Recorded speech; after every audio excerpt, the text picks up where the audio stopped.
Hello mga ka-Jollibit, mga ito na mga taluyos. So, gunta si Manoy, e naghimusan payag-payag. So, umulunta siya. E kung nag-ano, ito sa luyo. Okay. Si Itom, nag-upod si Itom sa ato, kabubulan. Fairness. So, yan, ang ato, kakatuon niya na bulod. So, daghanan din ang tanong na kamote. And, of course, ito, daghanan naman na naya. Diba? Mangunguha na naman kasi ng hagnaya. And kamuting kahoy, may gaway. Siyempre. Naghalang kamuting kahoy ka. So we're here na. Ang ato pine tree ho.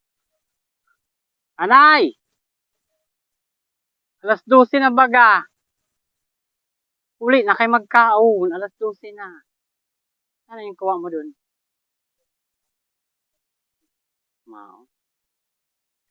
May maduntaan payag-payag. Oh.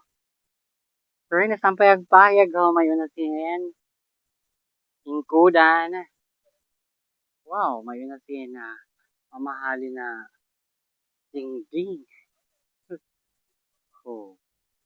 Diba? Meron talaga masikap kita. Oh. Ayun sin Torogan. Ha, siya niyang payag-payag ta. Dili sa bulod. Okay. So, meron ta din ato mga tinanom ulit. In fairness. Kagayon sa ato bulod. O yan. Kanto sa ato kangkungan. In fairness siya. Ano naman ang mga laya sa gabi. O ha. May mga undong na naman. Yan. At dinidian sa niya na summer. Ito na ato kangkungan ho. Maliwanago na siya. Naman diyan ato kangkungan ho. May mga tanom na bagong tubo. Ang ato kangkungan ni Jollibit.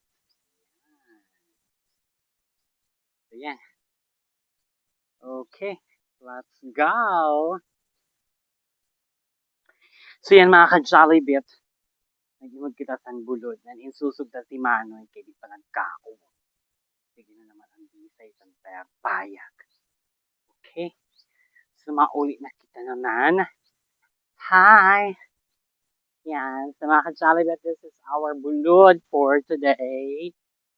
So thank you very, very much. Thank you for watching. Please subscribe to my YouTube channel, Miss Jollibit. Bye.